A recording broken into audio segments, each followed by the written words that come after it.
Your thoughts? What? What?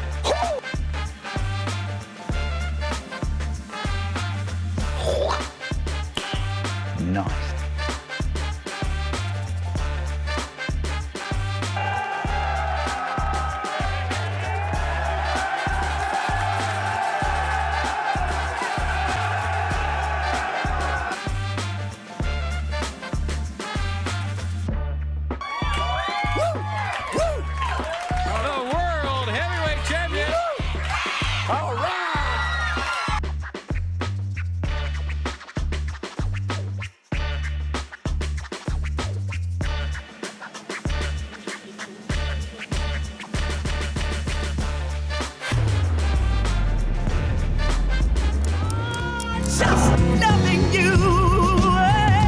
Happy Monday.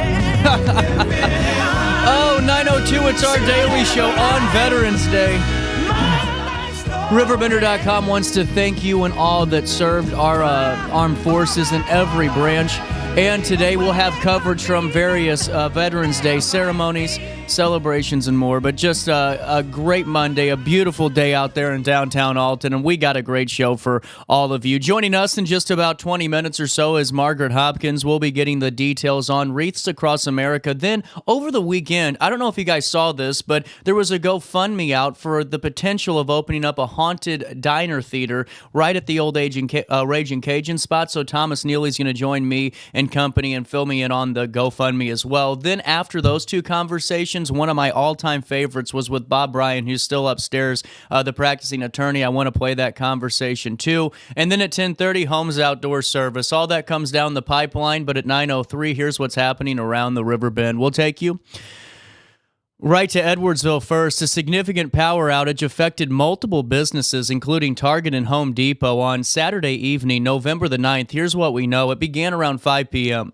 At approximately 600 customers lost their power, but Ameren, Illinois reported that service was restored by about 8 p.m. that evening.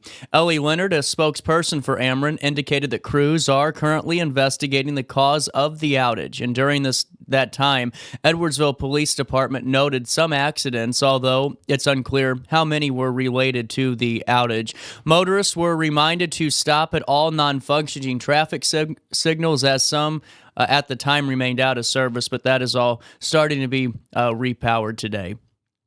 In a recent development on November the 7th, the Madison County Cross River Crime Task Force arrested 8 suspects with outstanding warrants, including one on a federal warrant for unlawful weapon possession. Here's what we know. During this operation, a suspect attempted to flee, but was caught with the help of a police canine. Task Force Commander Marcus Polito emphasized the importance of enforcing outstanding warrants to ensure community safety. The operation also led to discovery of suspected methamphetamine and cocaine, the recovery of a stolen motorcycle, and the pursuit of a stolen vehicle. The task force's efforts are making that positive impact right here in Madison County.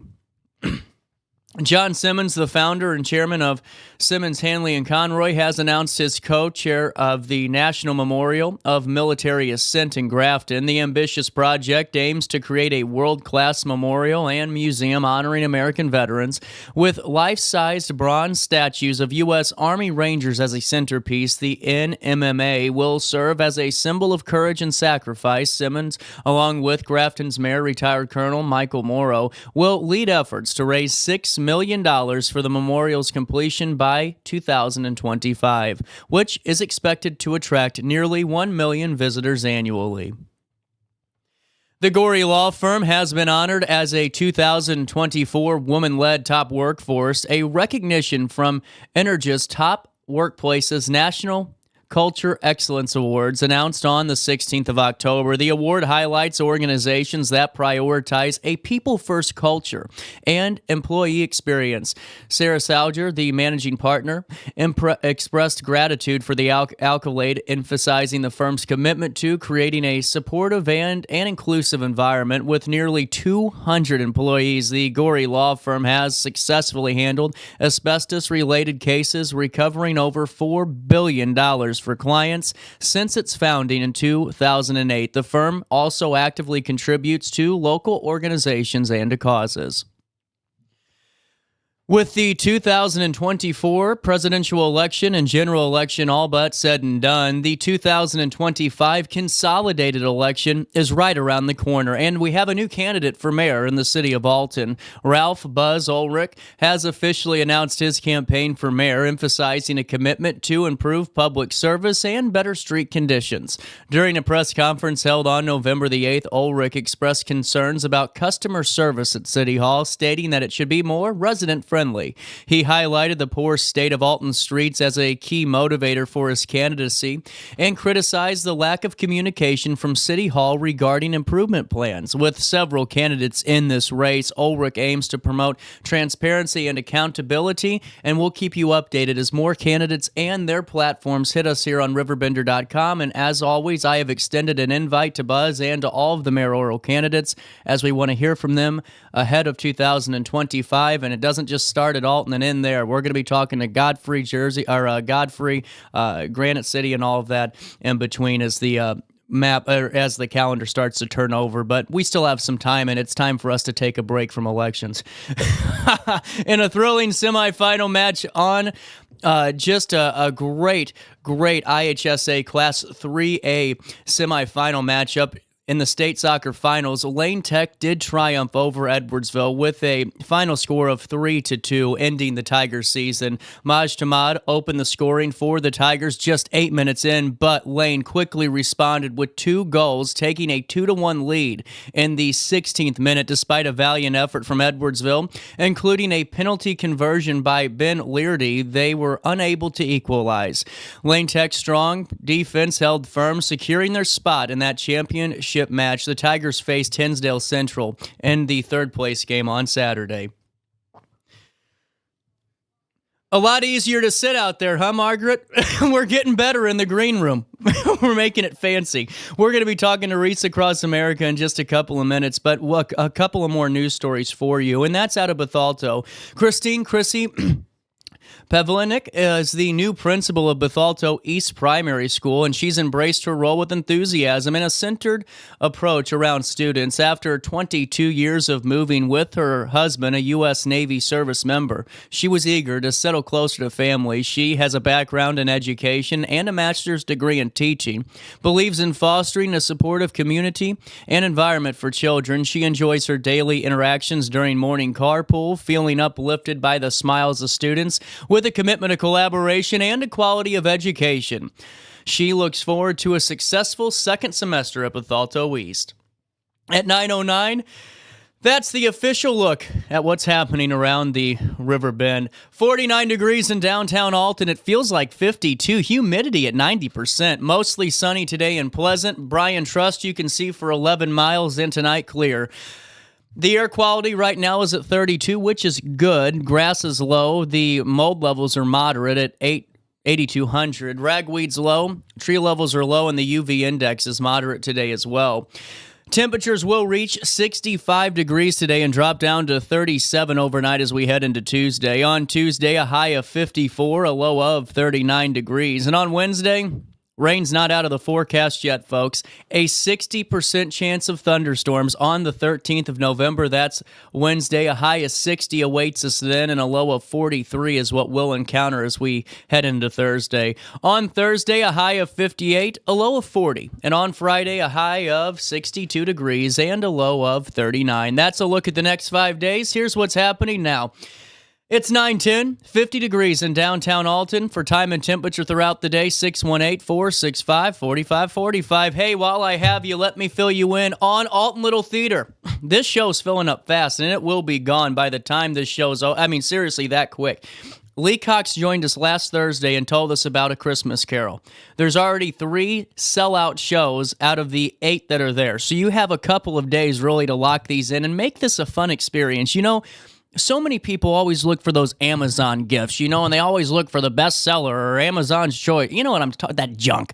But rarely do they talk about an experience. like taking your family to the theater or taking your nephews, your grandkids through to the theater and then having a nice dinner and just making it a moment, you know? Listen, items are always going to be there, but moments are rare, and you can create these special moments at Alton Little Theater by calling the box office now at 618-462-3205. That's 618-462-3205. Evenings, December 13th, 14th, 19th, and 20th at 7 p.m. There are 3 matinee opportunities, December 15th, 21st, and 22nd. Adults, $22, and youth, 17 and under, are only $18. You can celebrate the best of, well, Little Theater, and that's at Alton Little Theater.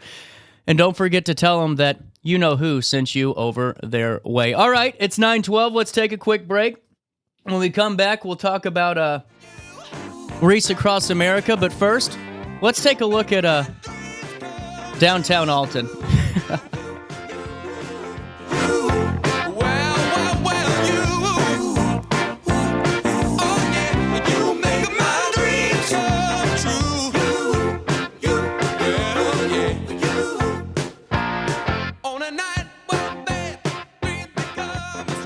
Fantastic deals? Head to Village Dispensary, where every day is a celebration. Start your week with 25% off Dog Walker pre-rolls on Monday. Tuesday, enjoy 25% off Divs gummies. On Wednesday, enjoy 30% off Nevada pens. On Thursday, it's 30% off CQ sodas, margaritas, and more. Friday, enjoy 3.5 grams of Megatron by NGW and Cronuts number 4 by Paul Bunyan for $25. Visit VillageDispo.com and shop now.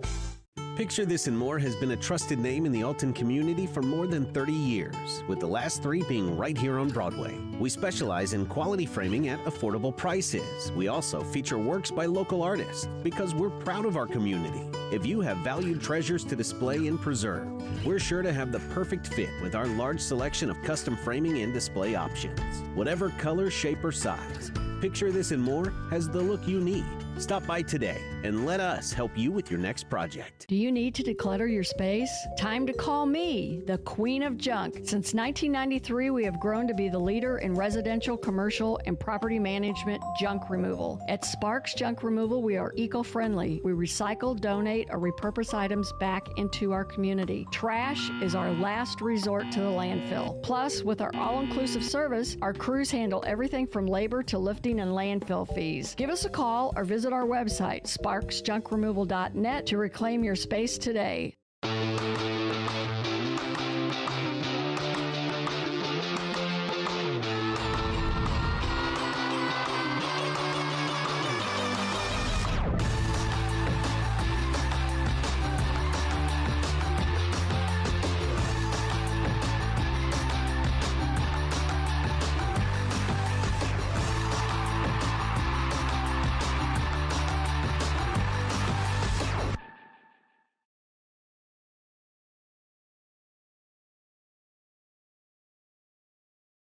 Looking for the best barbecue in Madison County? Head over to Carver's Barbecue in Godfrey, Illinois. From loaded barbecue nachos to mouth-watering pulled pork, brisket, ribs, and more, Carver's serves up award-winning flavors you'll love. Family-owned, Carver's is all about fresh, made in-house dishes served daily. Come visit us at 2716 Groveland in Godfrey, or give us a call at 618-467-9999. Order online, get it catered, or stop by for the best smoked meats around. Where great flavors meet family tradition, you'll find Carver's Barbecue.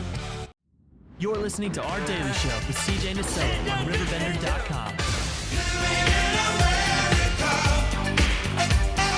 Heading across the nation.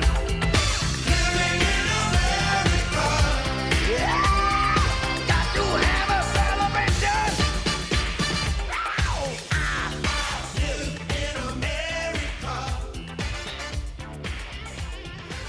These are nice. Wow. You guys pulled the stops. I'm just bragging over your Oh, our magnet. No, actually, those were sent to us from Wreaths Across America. They did a great. These are wonderful. Those are very nice. Well, you all can save the date for a month and 3 days. Yes.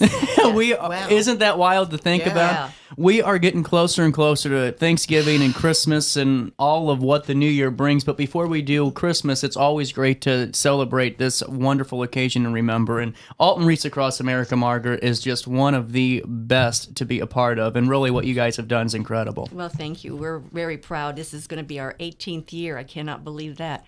But every year it seems to grow, and we're looking forward very much to this year. Well, and Marcia, take me through your involvement with it with Margaret. I haven't had you in the studio yet, and normally I get Margaret, but it's nice to meet you. Well, thank you. I'm an Army veteran, and well, thank you for your service. Oh, well, it saved me going down the wrong path, if you know what I mean. Oh, yeah. Gotcha. I highly recommend it for 19-year-olds that don't know what they want to do. You come out with a totally different mindset. Absolutely. But yeah, I just always participated, and I went to Arlington one year and laid wreaths. Which, wow. Oh, that has to be one of those hair-raising moments. It is. It was unbelievable, and I wish everyone could go. Yeah. It was super cold, and it started to ice, and so we couldn't walk on the walkways. It was cold. I've never been so cold in my life. But you know what? When we got the wreaths laid, the sun came out, and the ice on the trees. Oh, beautiful! It was just magical. Well, and I wish more and more, and it seems to be that looking at some of the numbers just from other broadcasts that do the national ceremony and even ours, younger people are starting to at least watch this ceremony and understand the prowess that has and the prominence of it, right. and why our country's the way it is. Right. And I just hope more and more young people really come. And just last year, Margaret, doing that ceremony, it was a little rainy, cold, and wet too that day. It wasn't as cold as Washington. Yes. But it was so cool to see grandfathers and grandchildren and old, young, no matter what skin color, just going out there and being a part of this. And I think that's what, as a group, you guys have really encapsulated so well. Yes. Well, that is part of a mission, is to teach, to remember the fallen, honor those who serve, and teach children the value of freedom. And we do that in our ceremony by having children, school-age children. This year they will be from East Elementary. Wonderful. And so they're going to be coming in supplementing. There'll be also, those veterans have children and grandchildren.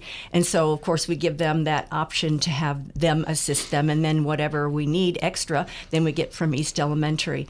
And then this year, we're very lucky that Marquette High School is providing us with their chorus. Wow. So last year we were kind of restricted in what we could do because there was so much construction going on. Did they finish that up? Well, it looks like it's done. Wonderful. I haven't had the final okay yet. The gate's still locked.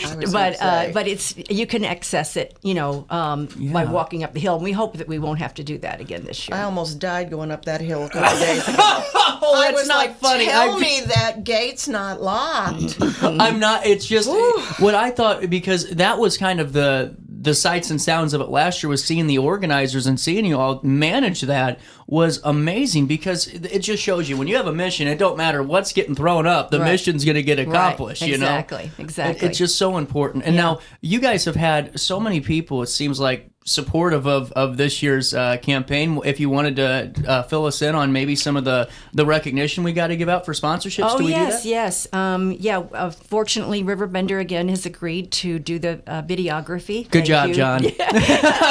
And we appreciate that, because not everybody can attend. And it's not a live presentation, but it's then posted within a couple hours after the event. And so we get a lot of feedback. Some people who come and they think, they want to watch it again, or they want to share it with somebody, or those people who just physically are not able to come. You know what I thought was so cool? Because last year we were able to surprise people by being able to going live there, and we went live. I didn't know that. That's what was so cool, because John made it work, and the team upstairs, they did it. Wow, I did not know that. Watching that is so important. And I guarantee you, 90% of the Metro East area, not Alton, but the Metro East, if they just tuned in for 20 seconds, they'd be there in about 4 minutes. I mean, it's just such an amazing ceremony. And now, take me through the sights and sounds of it this year. What are we going to expect on the 14th? What times it start? Okay. And just those general FAQs for our audience. It'll be Saturday, December 14th at 11 a.m. and we start right at 11. Yes, they do. Yes, they do. And It's a military thing. That's It is. right. It is. And we are finished with less than 30 minutes. It is. So when you're thinking that we're going to be laying 560 wreaths, you think, oh, well, this is going to be an all-day process. But in literally 10 minutes, that part of the program is accomplished. It And looks so beautiful. It is amazing to watch. But there's a lot of work that goes on ahead of time to ensure that happens in that much time. But we will have, we'll have the national anthem. We'll have the ROTC. We'll be doing our color guard again. Then we have the presentation of the ceremonial wreaths. So we'll have 8 ceremonial wreaths presented. That 8th one happened a couple years ago with the Space Force. So that's right. So now we have 8 of those, and so we'll have people in uniform as well as some ROTC cadets that will be presenting those wreaths. Well, and honestly, just some of the pictures too. I mean, they're just seeing, some of those, students saluting those service members. I mean, if you don't have a soul, you ain't crying. Everybody I know that looks at those, they just tear up because it shows you really what I think so much, especially with all that was going on the last couple of years, just that static. It takes away from these things that you guys encounter each and every year, and that's that patriotism and just the love for your country. The children that helps, they're oh so my serious. Goodness. Yes, they are. And one year I had a little girl, and when I did the salute, she did the salute, but she mirrored me, and so she was saluting with her left hand, and she was just as serious as could be. Mm-hmm. Well, and this is one I just wanted to share with. I found on your Facebook page and just wanted to kind of put it up. Oh, that says it all, doesn't it? Doesn't it? Yeah. I mean, that is just as beautiful as you could. You Actually, could ever want. that picture is actually on the National Wreaths Across Is it America really? site. Did it really? Yes, Oh, yes. that's incredible. And that's to our credit. I mean, because we don't, our service is different than anybody else's service. Yeah. We have children and veterans doing this, and and other people come, and they're probably thinking, well, why didn't I get to lay a wreath? But we have an option for them too, CJ, so that they too can lay a wreath someplace else. That's amazing. So actually, starting today, please, you can reserve an extra wreath. So our group orders a limited amount of extra wreaths. So we have like 144 wreaths that we have ordered in addition to what we lay at the cemetery. Mm-hmm. So if you have a veteran loved one or somebody buried at a cemetery other than the Alton National, you can call Sue Fitzgerald, and her number is 618-530-1430, starting today through December 1st, and reserve a wreath. You just need to tell her the name of the veteran, what cemetery they're buried in. She'll give you the details on the pickup, and so that you can come that day, pick up your wreath, and you too can experience the same thing. It's incredible. And I wanted to bring up something real quick. I saw on your Facebook page as well, with the...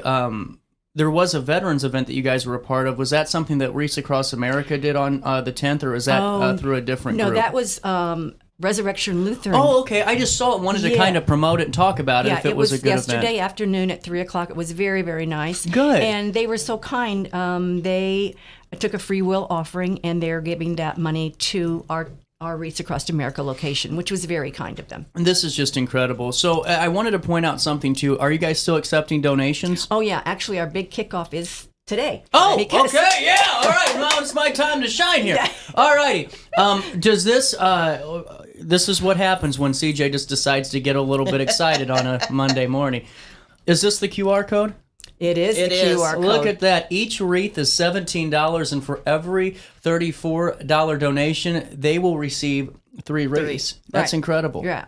Just incredible. Right. And that's new to us this year. You know what, CJ? Yeah. We have moved into the 20th century. But we haven't. We got someone to help us. Actually, I reached out to Lewis and Clark Community College because we needed somebody who knew about how to get us on social media, and it wasn't me. Or me. So they hooked us up with their graphic arts. Wonderful. And we have an intern that is helping us this semester who set up this Facebook page and has done wonders for us. And so actually, yes, we have a QR code that is linked to our location. So all the funds, if you click on that code, go to us. Well, and what we'll do is I'm going to take that QR code out and I'm going to just take the link. And that Okay. way when people click on it too, instead of if they don't have it where they can scan, they can just click on that link too Okay. and take them. So we'll get the best of both worlds on Okay. this as well. Okay. We also provide wreaths. Are we doing the Ubaldi thing? Yeah, this this year? is my biggest thing. Whenever Margaret told me about this a couple of years ago, it's the only time I've ever actually kind of broken down during a show. And but this nobody was knows, just amazing. really, I No, don't think. Is this still going on? Seriously? I reached out to our liaison for our region, and they're doing very well this year. Good. They're probably like 115 short, so I told her that, we will take care of them. If they don't reach their goal, Yeah. we will give to them. Seriously, So- I mean, what those individuals had to go through is not whenever the cameras on the mainstream news turn off, they're still dealing with Right, it for exactly. years and rebuilding. Right. And what you guys did to provide that was just the coolest moment ever. You provided wreaths to Uvalde's community for their Wreaths Across America Mm-hmm. directly after that school shooting. Right, because of the turmoil that they It were was in, they had terrible. begun to fundraise, and they were thinking that they weren't going to have an event. So, yeah, we were so fortunate that our community has stepped up, and we were not only able to cover our cemetery, but had enough wreaths to amazing. gift them. So, yeah. Well, it just, honestly, it's one of those things that just show you, why Wreaths Across America is so special and all those different atmospheres, too, because even though, we see it from here in Alton, we don't see that very large network. And Margaret just telling me about how your experience going up and watching those wreaths getting made a couple of years. I remember everything. I never forget. And, just hearing those processes, it's a beautiful thing. It's It truly is. beautiful. And it grows every year. I think amazing. this year there are 4,700 locations. So you can just imagine how many wreaths are going to be laid this year. So, sorry. There is the Michigan War Dog Memorial Oh. is a cemetery dedicated to military working dogs and law enforcement dogs, and it's in Lyon, Michigan. And they last year they were the only animal cemetery to lay wreaths for their dogs. That's incredible. And they should. That's incredible. And next year they start interring horses. They have to be cremated, of course. Right. Because, Right. So, yeah. A lot But of. if they, Wreaths Across America said that they would be allowed to That's incredible. lay wreaths. That's absolutely incredible. I'd like to do that one year. That would be something to go up and see. And what I wanted to ask you about too, Margaret, was there's so many, especially now that I guess it's just me being a little bit more active and all of that, just hearing that there's so many more school groups and younger people that want to be a part of this.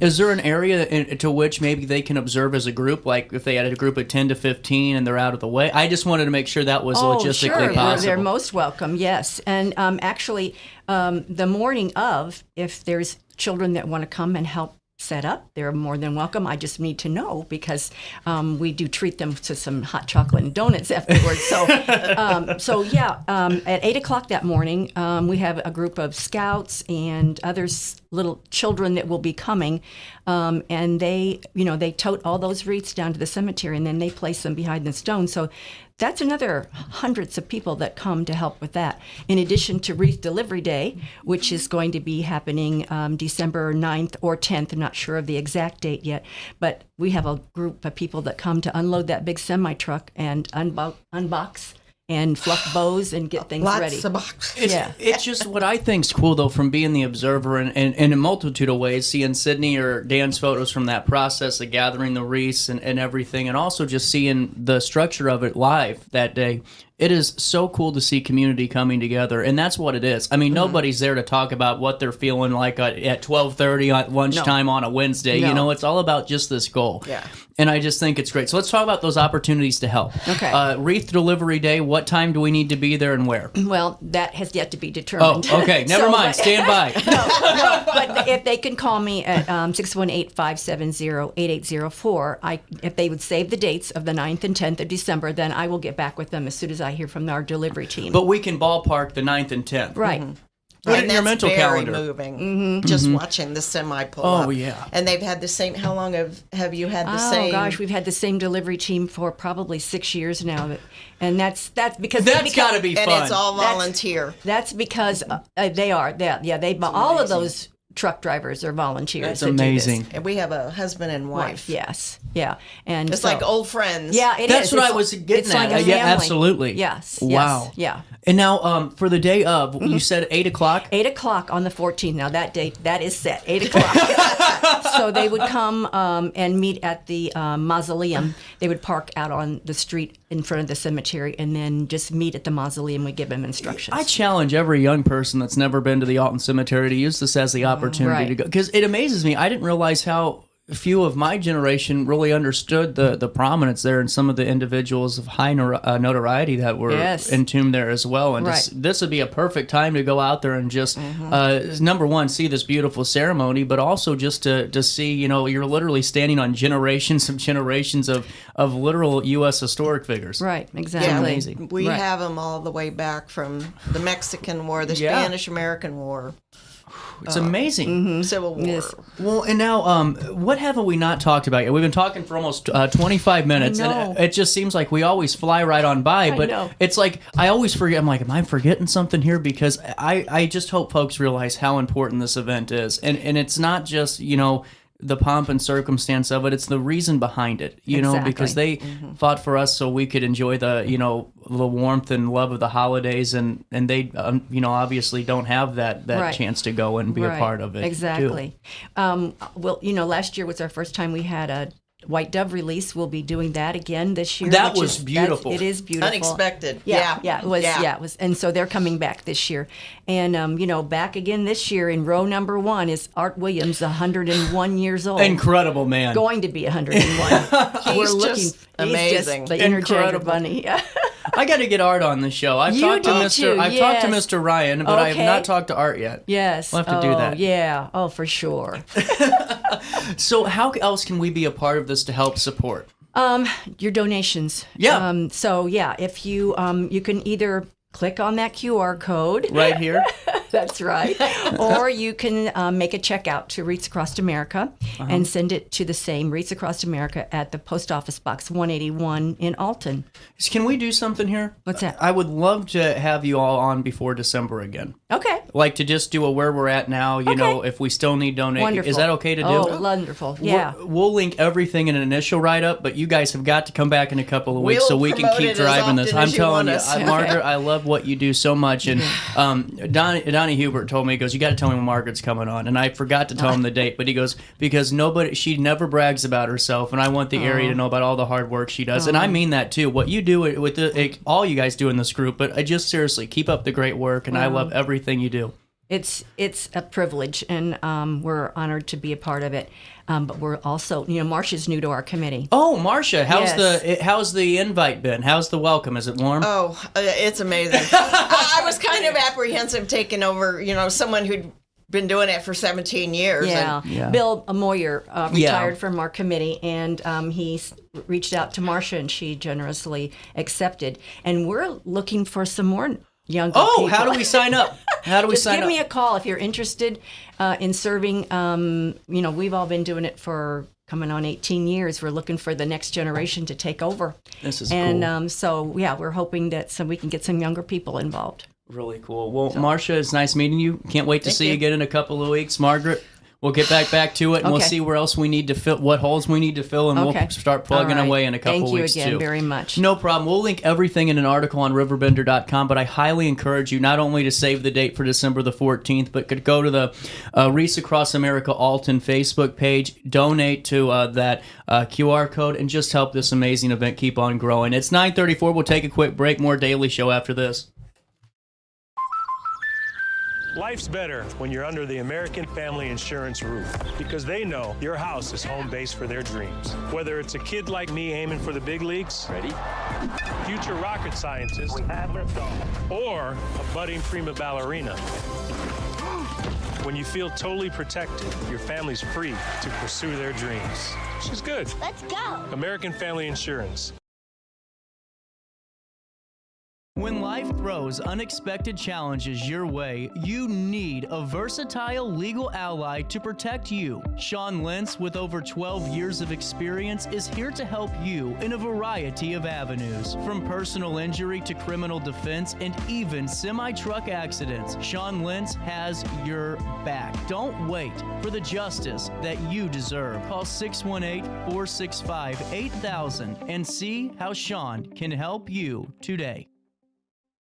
No matter the season, Play It Again Sports in Edwardsville has the gear the athletes need to get in the game. Whether you're shopping for the newest sports equipment or saving money on quality used gear, Play It Again Sports carries what you need to maximize performance to get the most out of every swing, kick, stroke, or shot. We'll even buy your used goods, paying cash on the spot. We carry all the gear for all the sports all year long. We're your hometown sporting goods store. Play It Again Sports, conveniently located at 4 Club Center Court in Edwardsville. Ready for fantastic deals? Head to Village Dispensary, where every day is a celebration. Start your week with 25% off Dog Walker pre-rolls on Monday. Tuesday, enjoy 25% off Divs gummies. On Wednesday, enjoy 30% off Nevada pens. On Thursday, it's 30% off CQ sodas, margaritas, and more. Friday, enjoy 3.5 grams of Megatron by NGW and Cronuts number 4 by Paul Bunyan for $25. Visit villagedispo.com and shop now. Picture This and More has been a trusted name in the Alton community for more than 30 years, with the last 3 being right here on Broadway. We specialize in quality framing at affordable prices. We also feature works by local artists because we're proud of our community. If you have valued treasures to display and preserve, we're sure to have the perfect fit with our large selection of custom framing and display options. Whatever color, shape, or size, Picture This and More has the look you need. Stop by today and let us help you with your next project. Welcome back to our daily show. Here's CJ.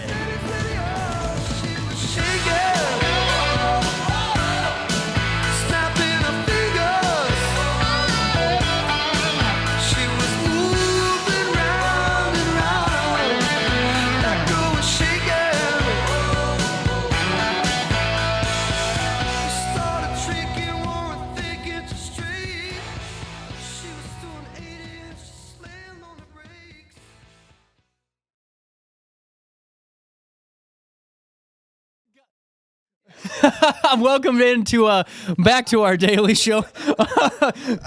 We did this last time. We just start talking, and I forget to turn the microphone on. We had all the great stuff to talk about. So yes, let me. I saw this post on social media. Corey messaged me immediately, said, "You got to check this out." This is pretty damn cool, man. So the idea is to have a haunted dinner theater in Alton. Yes, that is the plan. It's the working title. Our sort of the business plan actually encompasses more variety arts, but still as a dinner theater. Yeah. So it would be an attraction for, not just people in Alton, obviously, and that's who it's for, but also to bring, for tourists. We're getting more tourism every year, more people coming in from far and wide. Yeah. And we have, for people who may not know, so I run a company called Freak Show Deluxe. Mm-hmm. We're based out of Hollywood.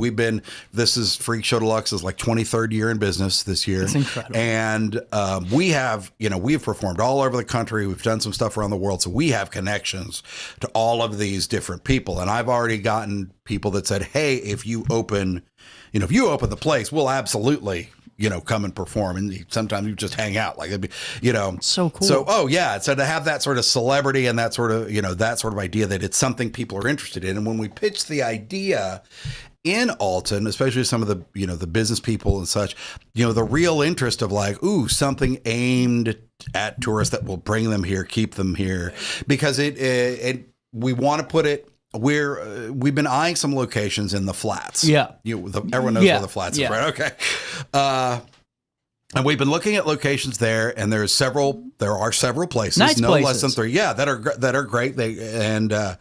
We can sort of make them in our image, which people are going to dig. It's very hometown, kind of image. And we want to fit it in with the theme of the town, and we want to just brilliant, bring people in. So we actually, where we're at now, so we're looking at locations. We got some things planned out. We have some people who've dedicated that said, yes, I'm dedicated onto the team to do it now. So now it's, we're looking for venture capitalists, essentially. Yeah. So, and we're looking for people to invest in this, and we'd love for, as many people from Alton who want to, big dollars, small dollars. You're on the right show. We've had some fat checks wrote on this show. Nice. Who would want to be a part of this? This is what. So when I thought about this, and this is just how my brain thinks. I went back to because my parents and I we did this European tour and all that. It was right. Beautiful. And gone to London a couple of times. But the thing that stands out is in the European tour, going through Paris was going by the Moulin Rouge, and you're seeing those folks out there in the windows, and they're hanging out. And that's immediately, not even lying to you, what my thought went for this dinner theater. We have Alton Little Theater, and they are the best. I love what they do, but to have this where it's more of a difference, where you're bringing in different entertainers from around the country and you're adding to that scene, I can see this being a really big attraction point for the entertainment side of things. Yes, and the thing with Alton is, and now we only moved to Alton. 2 years ago. You're still a newer arrival. We're still a new guy, like sight unseen, because I don't know if I told you that. We didn't, my partner Alice came and looked at the house the day before she signed the paperwork. You did tell me that. That was the most we'd ever done. But we have we have loved living here so much. It's been, and everyone in towns has their issues with other people. It's a normal thing. Yeah. We're used, we're absolutely used to it. She and I both grew up in small towns. That were both, I think, a little smaller than Alton, but we've lived in LA and Long Beach and New York. Oh, wow, yeah. All these different places, all these big cities. So the joy of having, and how many of Alton just has so many great restaurants, right? Great bars.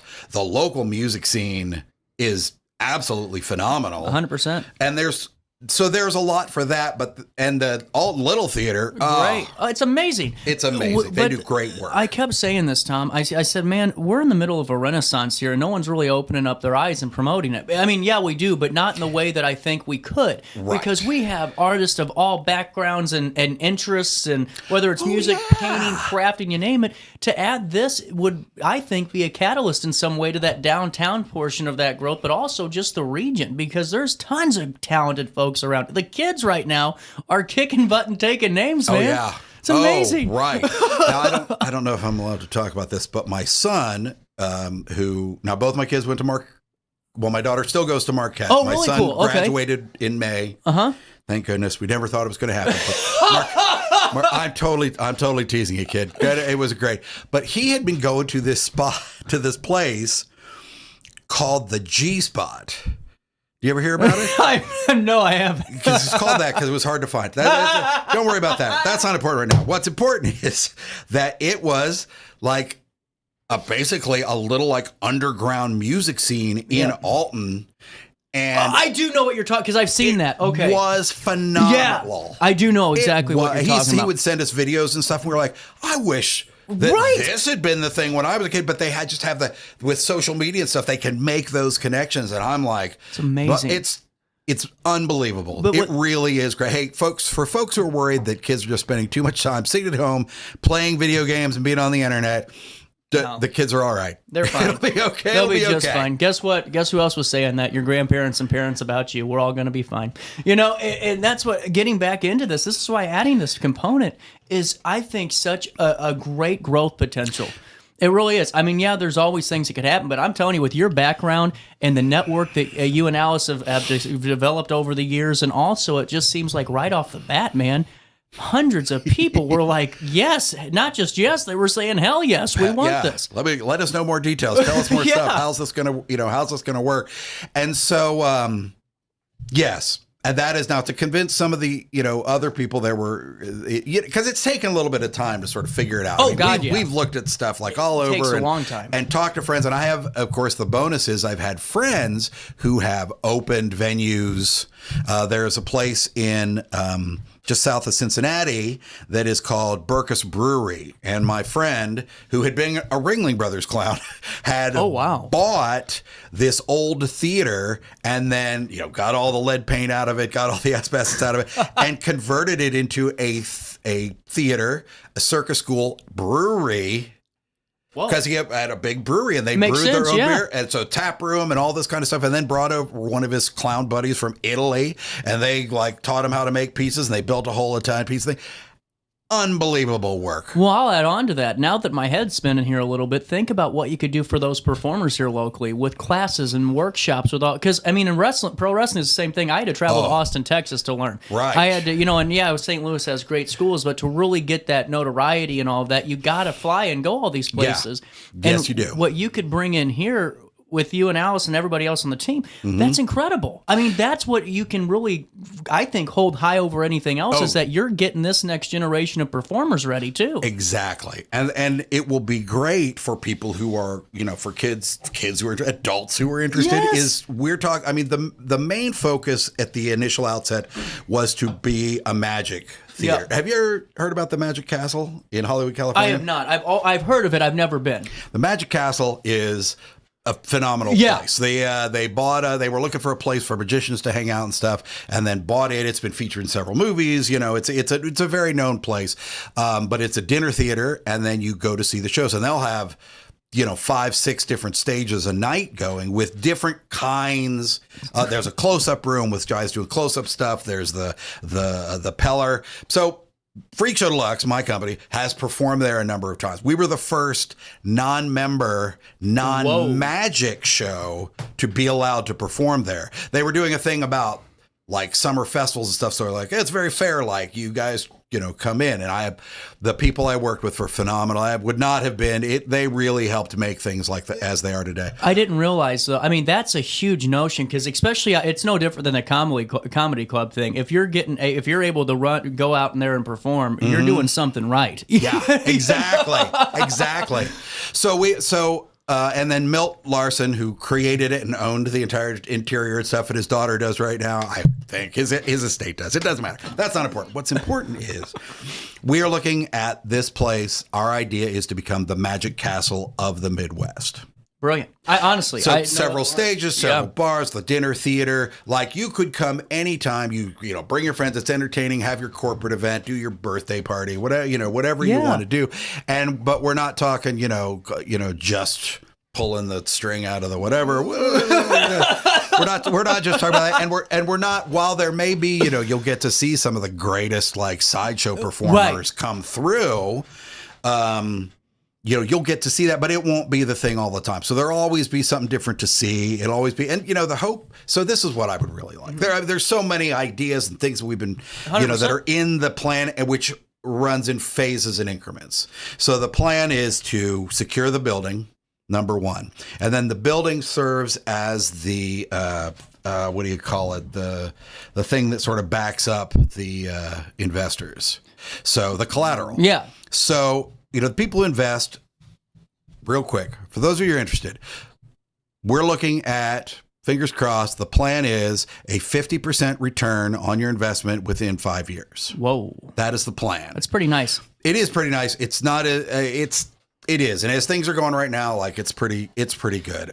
But you know what? Regardless of returns and all of that, because I get it. Money's money and business is business. But let me just say this. I am so tired of people going, well, we need this. We need this. This is your active opportunity to do something. And just like, you're going to take a risk. Guess what? The people that you're dogging for having a business took that risk already. What I'm saying? So I think the point's negated because this is somebody's opportunity that someone is openly saying, I have the connections, contacts, the plan, we have it, but we need a little bit of some support. This is it. You have to have the buy-in. It really makes a difference if you have the skin in the game, 100%. As it were. And there's another perk too. For the investors, and I think we're looking at like $1,000 and above. You get your head in a jar behind the bar. No way. I got a picture of it. I'll send it to you too. Please send it because we'll use it for the article. Stick it in the thing and be like, this could be you. We'll put it in the article. Now, how do these that's a great point. How do these investor levels work?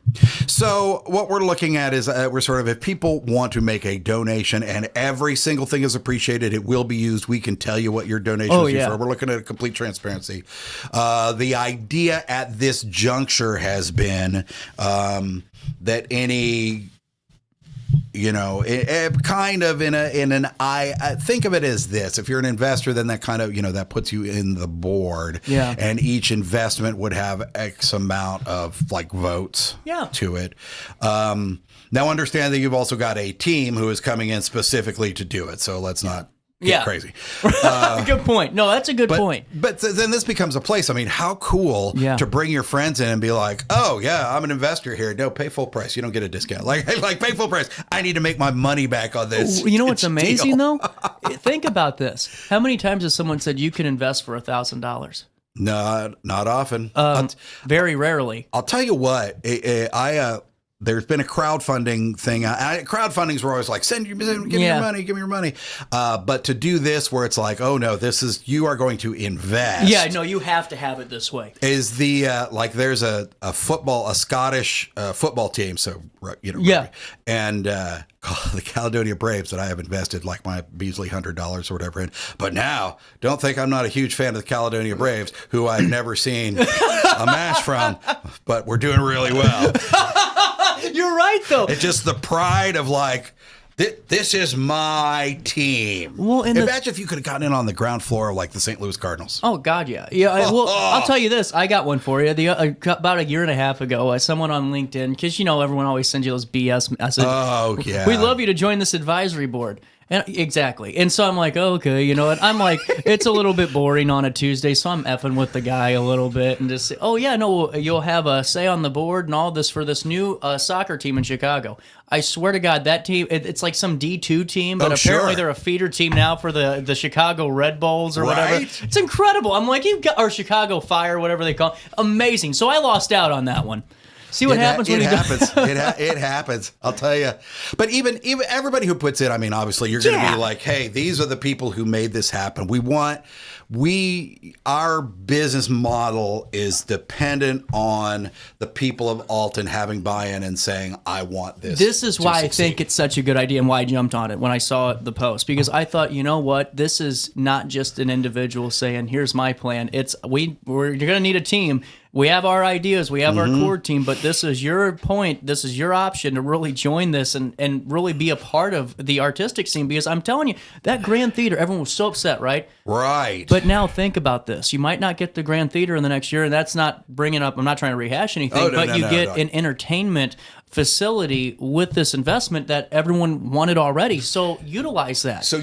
And then the idea is then that because that will be there, well, now there's this new element, and then there's this new element, and it starts bringing in more and more things. So then by the time the Capitol Theater opens, it's going to be, doing well. Yeah. There will be because the places we're looking at we're not looking at the Capitol Theater. Yeah, that makes sense. I mean, I wish when we first got to town, people were like, you should talk about the Capitol Theater. I'm like, that is outside of that is way bigger than I'm ready for by any stretch. And we've had we have had such a great time. I got to work with Alton Little Theater, which was awesome. We performed at the Farmers Market. We did the grand reopening for Mississippi Hippie and Brass Monkey.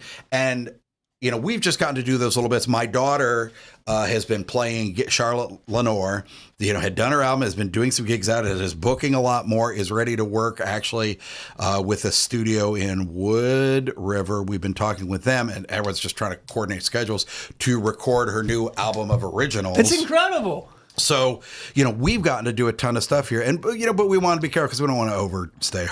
We don't and I did a ton of stuff at the Performing Arts Center. But you know what? I think it's really cool because you really have an understanding. I think just to the couple of years you've been, because ideas are great, and sometimes when you throw it all out there, you get some pushback. But man, this wasn't. This was set out in a way that was all community focused. And it's 9:54. Can we take a quick break and come back? Yeah. That way we can summarize what we're talking about here and get it all ready for this big, beautiful article on RiverBender.com.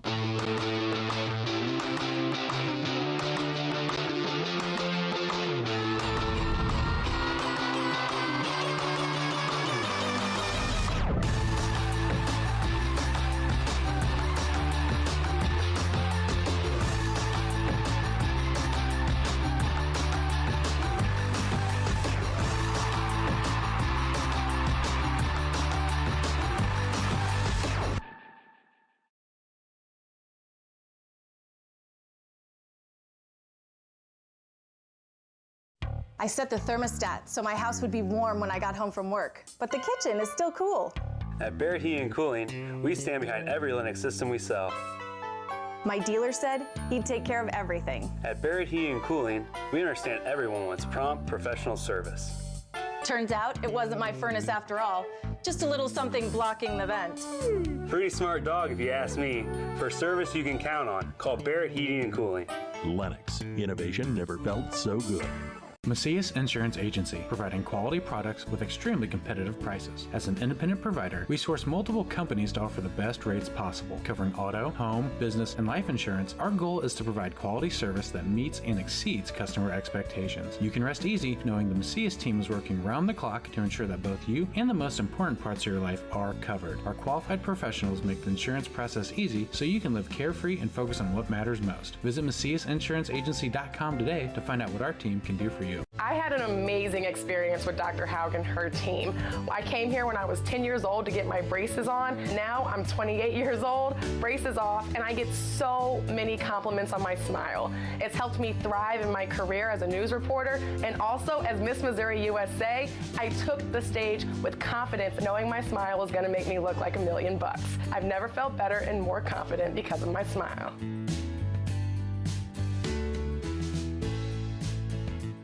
You won't find a better health club than Nautilus Fitness Center. More cardio, more free weights and equipment, more classes, a swimming pool, and more.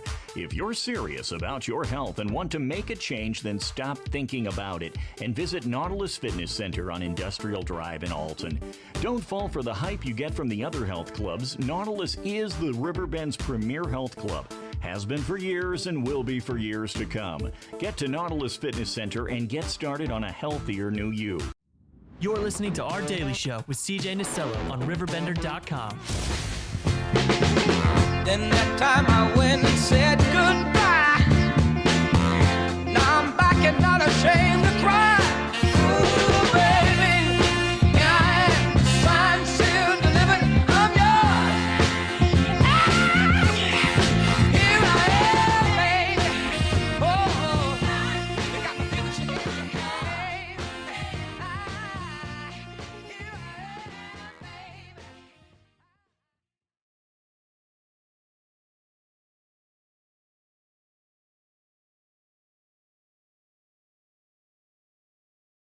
Oh, sorry. We just start talking and then I forget the track of time. Yeah. Okay, but back to the meat of back to the meat of the conversation here. You have this great idea. Haunted Alton Dinner Theater is the running name. The working title. We're still working. But I think it's just talking to you. It's really just an incubator and a hub for so much of the entertainment scene. It'll be, the plan is, you know, a theater, a theater, a restaurant, a bar, and lounge. So these, you know, all of these components come together. The dinner theater is an aspect of it. You know, we opened a theater in LA. My partner and I did. We were in Ohio, and I was running Outdoor Drum, and that's how Freak Show Look started. And then we moved out to LA in 2004 before the birth of our son. And within 6 months of moving there, we opened a theater. It was ridiculous. Kid on the way. I don't know how we did it, but we opened this theater, and then, you know, we kept it open for a good year, and then the company was getting so many bookings, and it wasn't even that old of a company. We couldn't run a theater and tour around. Right. So we had to make the decision, and the decision was to close the theater. But I'll tell you what, that theater was very successful. And I mean very successful as in, like, we broke even the first year. We did great stuff. And that we were in the right place at the right time, because it happened to be the first year of America's Got Talent. About a quarter to a third of the acts were on America's Got Talent that first year had been at our theater in the previous 6 months. It's incredible. Well, and it's just providing opportunities, man. And because no one realizes around here, it's great to be an accountant and go do those things, but some people... It's important. We're looking for accountants. We are. But some people just have a passion for entertainment, and they want to do these things, but the places they go, and hell, you know this 10 times better than me. if you go to LA, there's about 100 vultures ready to take you for lunch. Correct. But here you have a group, just from meeting you and knowing you, that's more supportive, that can tell you about those things if you're starting, that could be that safeguard. There's so many different components to this outside of the dinner theater. Absolutely. So important. And for those who are like, well, I don't know, do you have the experience to do this? So I've been performing since the age of, it's been a long time. It's been a long time. My parents had a traveling show, and I performed with them from when I was little. Wow. I have a master's in theater, and I also have run several theaters. Freak Show Deluxe did have a residency at a Tim Burton themed dinner theater in Hollywood. Incredible. We were there for about 3 years. Wow. And we learned a lot of what to do and what not to do and what works and what doesn't. So, that's the kind of thing we're looking at. And hopefully they offer the opportunity for, hey, I got this idea to do a show, or I got this idea to do a thing that maybe, one of the wonderful band venues in town, because there's some good ones, who will be like, it's not really our thing. Exactly. Maybe it's our thing. Well, and that's community, right? Yeah. And that's the true meaning of it, where it's like, hey guys, we'd love to have you guys shooting fire off in here, but the fire marshal will literally kill us because we can hold. Literally kill us. Yes. So call them. It's just things like that. And I'm not saying fire specifically, but venue sizes absolutely. and things. I mean, somewhere someone wants to do a show where they tear their way out of a big plastic garbage bag and a silver unitard, and I'm like, this is going to be, and hopefully that for people who come to it regularly, because that's the plan, is that like, well, the food's good and the drinks are good and the atmosphere is great. The show might be a little wacky, but we're going to have a good time. Now, has there ever been a thought in your mind, and I'm sure there has been a discussion, is comedy going to stay away from the theater, or are you going to think about adding stand-up? Because that's an interesting tightrope to walk, it seems like, in this area, where some venues do very, very well, and then others do not well at all. And I think that is a big component on the kind of people that you get. Yeah. And we do have, I don't want to drop some big names, but we have some people that we know. Would they be interested in coming to Alton doing that? Maybe. I talk up Alton everywhere I go. And in fact, currently I have a bunch of the people I've worked with who have run these other theaters and stuff like that. When I pitched them the idea, well, they're all going to be for a big conference. We're all going to be at a big conference in St. Louis in February, the Trans World Haunted Attractions Conference and Convention, which is, it's so awesome.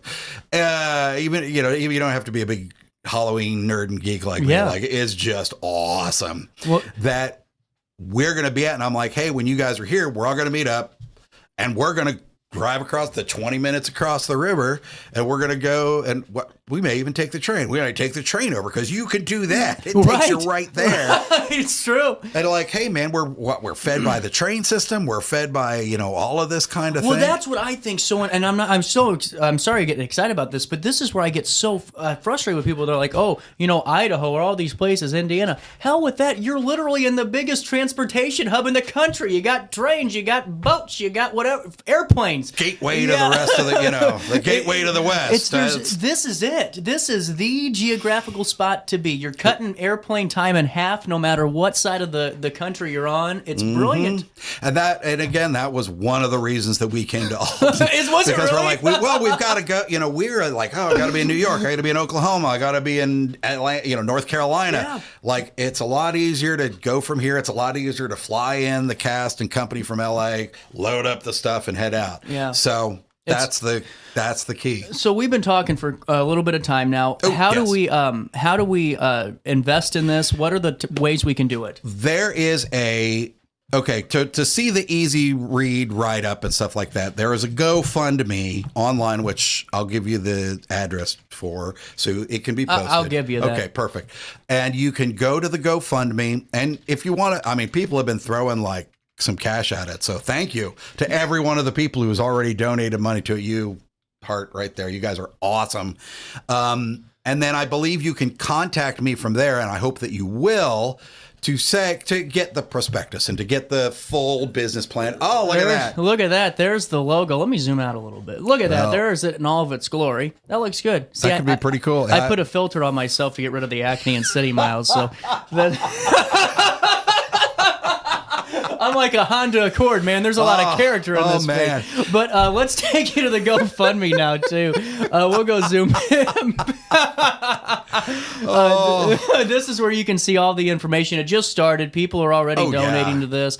But this is just a wonderful opportunity. We'll link everything online. And like I said, go look at it, read it. If you'd like, if you're thinking, oh, I kind of want to do a bigger amount, or I don't want to take, I mean, anyone who's on it right now and we're tracking it, we'll have like, okay, so you are in at this amount. We know that. I mean, you know, all the classic, we want to pay respect to every single person who believes in this idea. And, you know, and there will be other perks as an investor, right? Not just your head behind the bar, which is huge. I want that. I got people coming just like, I'm telling you, I'm in. What? I'm in. You know, I'm in. That's worth the lowest level Thomas, investment. where's my head? Oh, it's that hefty bag in the jar over there. It's the one with the paper bag over it. Scaring the kids. We couldn't find your video filter. But this is cool, man. What I think is amazing about this is you've detailed this word for word. And I highly challenge anybody that has an idea to do that, because sometimes they think the community says no, but it's just the community doesn't have that much information to make that decision. And you guys did. I mean, this is top to bottom. Here's what we're looking to do. Here's what we're looking to do. And we're very excited. And I do have a short form business plan. And I do have, then I have the full prospectus, which, you know, I've sent to. There are people who are interested outside of Alton. Yeah. But not because they want to come in and change Alton. They're like, this sounds really cool. We just want to add to it. And I kind of want, and I want to make some money. And then, you know, and then some of them are like, well, I'm going to fund this because I want to see what happens. Like, give you enough rope to hang yourself kind of thing. I'm like, done. I'll take it. I'm really excited. I mean, this is something that Alice and I have been working on for a long time. Yeah. You know, we met in 2000 and she says 4, I say 3. We had met and, you know, became partners in life and business. We could not have done any of the things. Freak Show Deluxe would not have had the success it's had without her. Oh, without and getting us through the pandemic event. But I don't know how you guys did that. Even talking to you the first time you came on, hearing that is just amazing.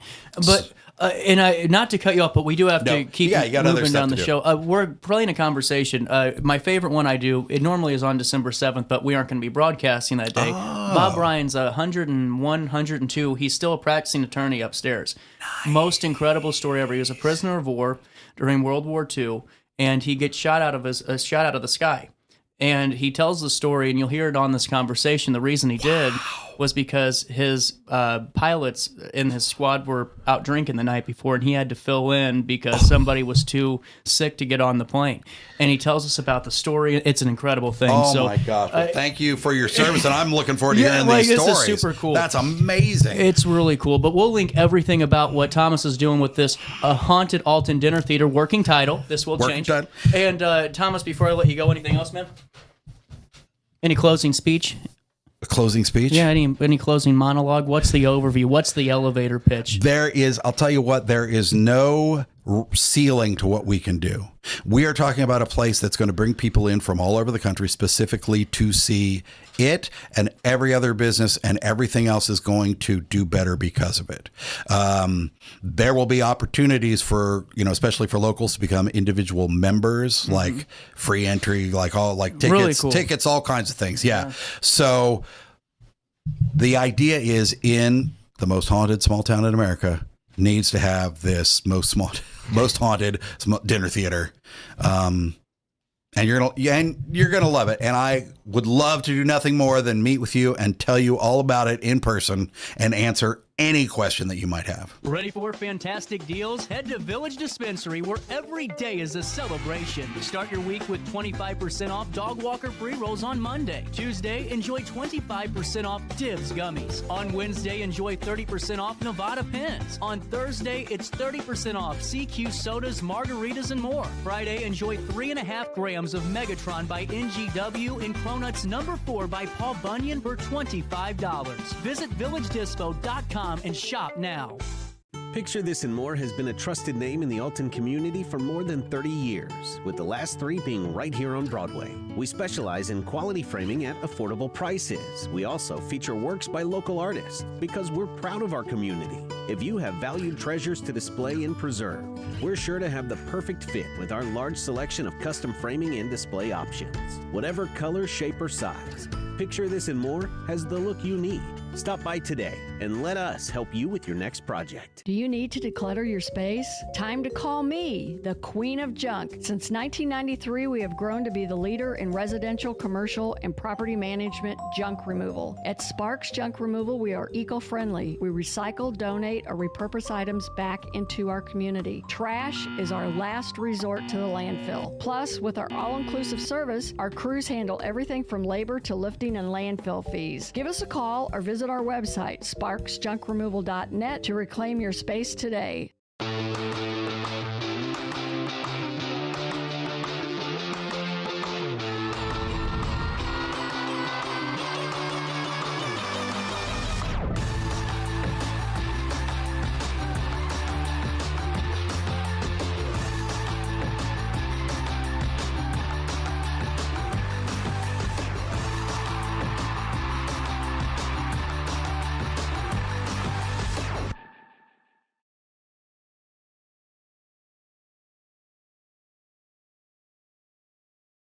Looking for the best barbecue in Madison County? Head over to Carver's Barbecue in Godfrey, Illinois. From loaded barbecue nachos to mouth-watering pulled pork, brisket, ribs, and more, Carver's serves up award-winning flavors you'll love. Family-owned, Carver's is all about fresh, made in-house dishes served daily. Come visit us at 2716 Groveland in Godfrey, or give us a call at 618-467-9999. Order online, get it catered, or stop by for the best smoked meats around. Where great flavors meet family tradition, you'll find Carver's Barbecue. You're listening to Our Daily Show with CJ Nasello on RiverBender.com. Deliberately attacked by naval and air forces of the Empire of Japan, and dastardly attack by Japan on Sunday, December 7th, 1941, a state of war has existed between the United States and the Japanese Empire.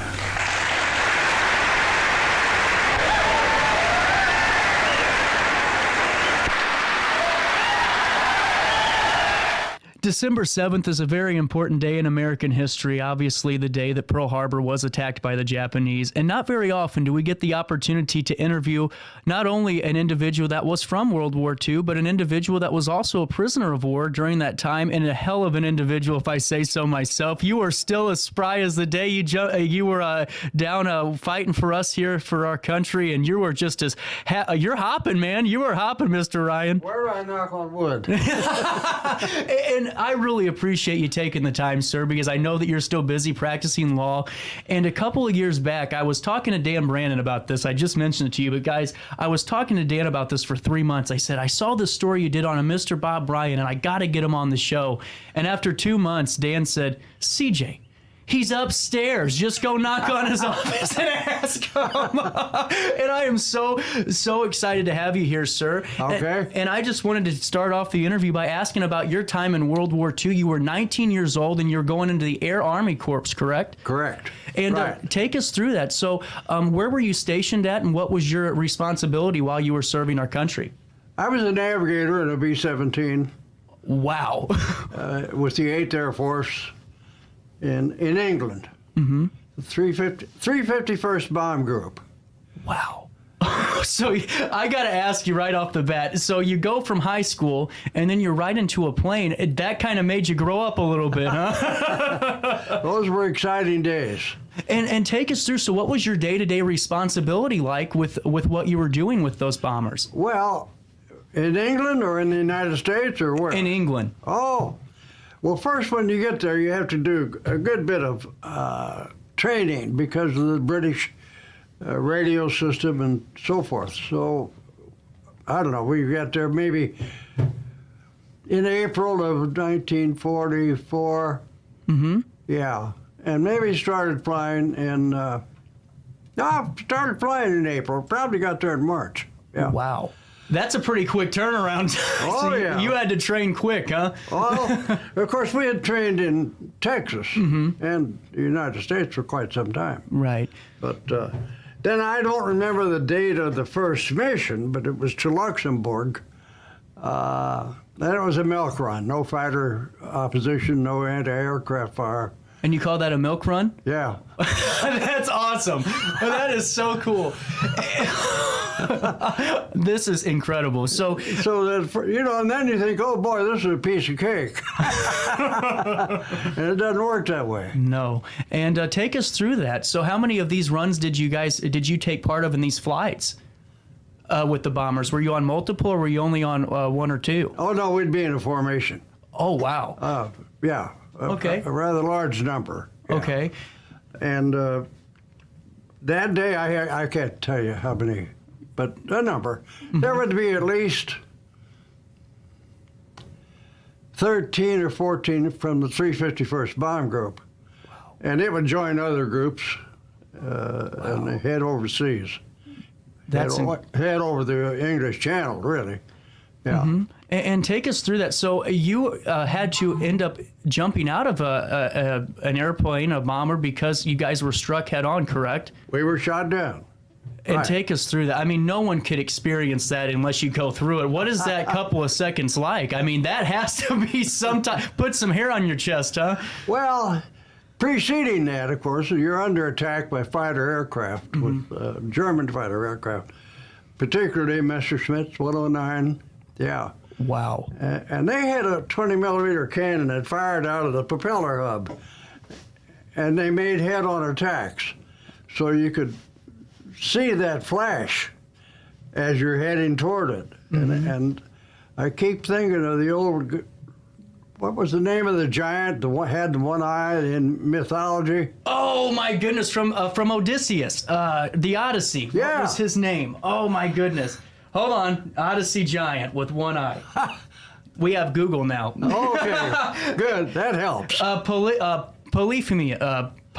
Polyphemus. Fair enough.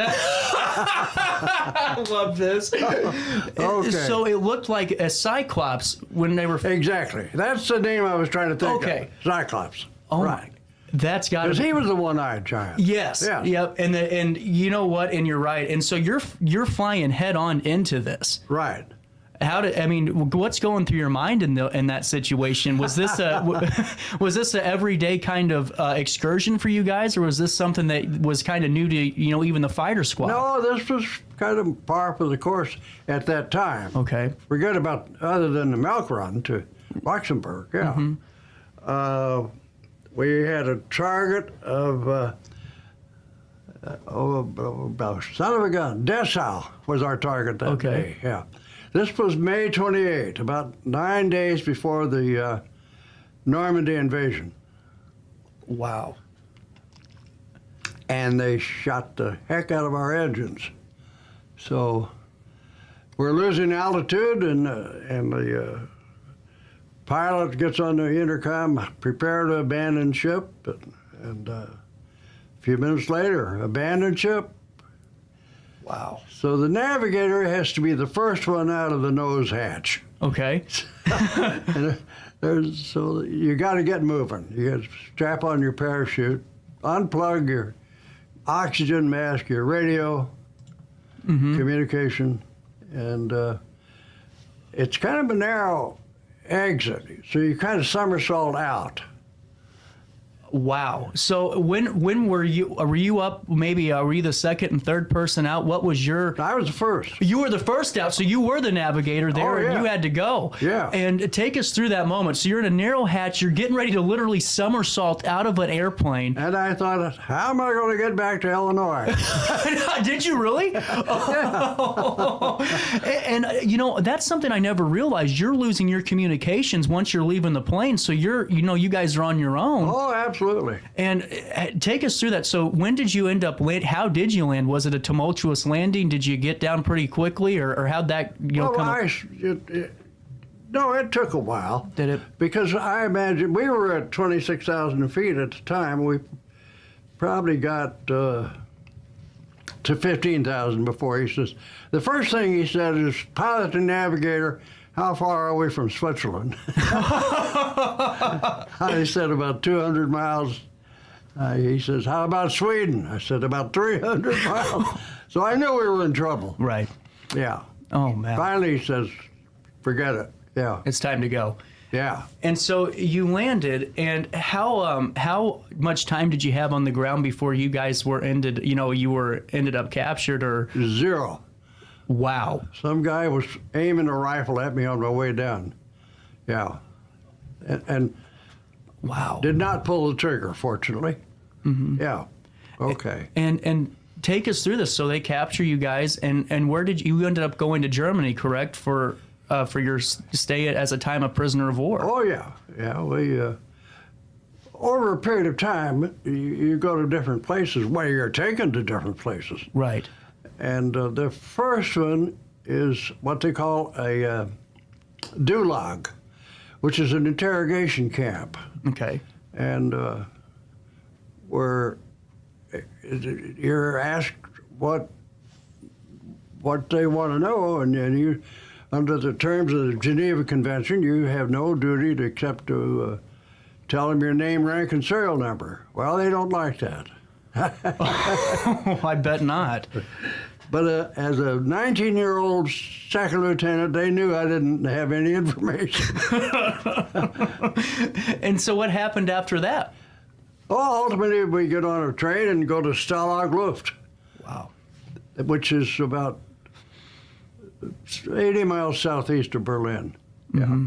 And this is right before, Normandy, correct? And before the invasion. Yeah. And take us through that. What was the obviously, there's no part of this that is enjoyable. I mean, you're being told what to do. You're a prisoner of war. Oh, yeah. Is there any one camp or prison that you were at during that time that you go, thank goodness I got out of there, or was it all of them as equally as bad? No. Some German officer announced that the invasion had started and said at the time, he spoke perfect English, he said at the time, the slaughter was terrible. And I thought to myself, I'm going to be here 10 years. Right. So ultimately we wound up at Stalag Luft 3, mm-hmm. Which was operated by the German Air Force. Wow. Not the German Army. Okay. Yeah. So what's that? I'm trying to remember the date, anyway. Mm-hmm. Sometime in June. Stalag Luft 3 was the camp where the Great Escape occurred. Okay, I knew the name, but I couldn't put it together. So that's exactly what it was, or what it was. But that was before I got there. Okay. Yeah. That happened about March or April, and I got there in June. Yeah. Wow. But that's where 50 British flyers got shot. Right. Yeah. Because I actually, whenever you said that, I watch a lot of documentaries and I kind of follow those things pretty closely, and I thought, man, that sounds familiar. And I mean, you were a part of so many historical places, and been there during World War II. I had to have you on, and so, and I mean that. I mean, and you were just going and going. And I got to ask you, the moment that Victory in Europe Day occurs, what's that moment that's you're being told, hey, it's time to go? Well, that's scary. I bet. Yeah, and it's. I had not parachuted before, mm-hmm. so that was an interesting experience. Right. And I haven't done it since. That was my next question. So, I want to. We have a couple of minutes left because I know that you're busy. We're getting through it. So, whenever you're getting ready to, you're in prison. You're in the prisoner camps, and the invasion happens. Victory in Europe Day is upon us, and you're getting ready to be released. What does that look like? I mean, were you released right away, or did? Oh no, that's complicated. In January of '45, the Russians appeared marching toward Berlin, and they came within about 40 miles of our camp. Mm-hmm. So the issue there was, were the Russians going to liberate us, or were the Germans going to evacuate us, or eliminate us? Right. Right. So they evacuated us. Wow. And so we took off about midnight in a snowstorm and headed west mm-hmm. for about 6 days. And then finally got on some boxcars and went south. Where'd you end up at? Mooseburg. Wow. North of Munich. Okay. Yeah. And boxcars are nasty. There's no water, there's no lights, there's no restroom. That's something to take into consideration, I think. I do not recommend it. I couldn't imagine. I really couldn't. It was nasty. So when you got there, how long did it take for you to actually become a free man again? Okay, well, we got to Mooseburg probably early February, and we were liberated April 29. Wow. So you still had a couple of months to go. Oh, yeah. And did they treat you any differently, the guards, while this is going on? Oh yeah, they were nasty because this was operated by the German Army, not the Air Force. And they were a lot more ruthless, correct? Yeah, they were nasty, yeah. Oh, man. And that's why I wanted to have you on, because so many times my generation, and I tell people this and I get in trouble all the time, because I think we forget about some of these important days and why we celebrate them and why we remember, Pearl Harbor being what it was, because, we were supposed to be the isolationists in the war, and then we get kind of brought into it. And I want to ask you, during all this, and, you have a great attitude about it now, and, we're talking about it, but at the time, a little bit different. What got you through it? There's just hope. I like it. Yeah, it's helpful. And I want to ask you, what was the first thing you did when you were liberated? Is there anything that you remember doing that you go, because I saw the story about the white bread, and I got to ask you that again, because you said it tasted like angel food cake when you had it. Yeah. And was there anything similar to that bread story, that right when you're getting liberated and all of a sudden you're smelling, basically free air again? Yeah. Well, the liberation itself was very exciting. I bet. We could hear the American Army approaching with guns and so forth for maybe a week ahead of time, and knew that they were going to liberate us unless the German moved us again. Right. But ultimately, on one Sunday,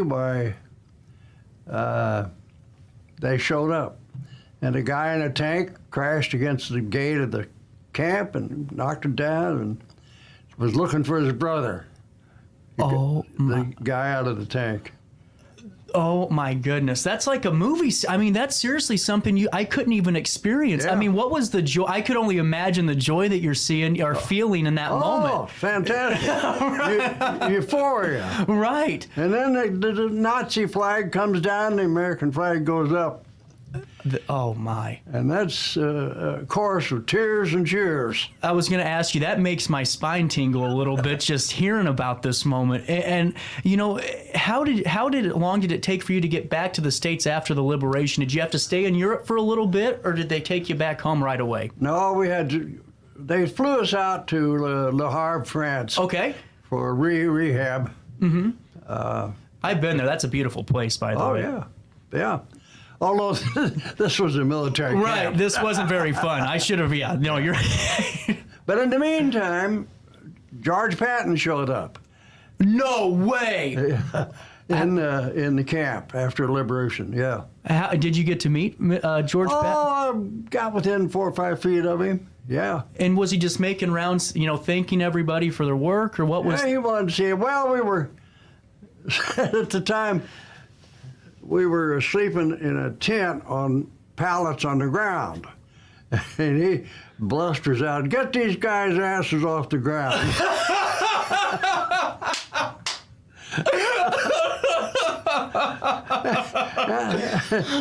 There's no way in the world that could be done. Right.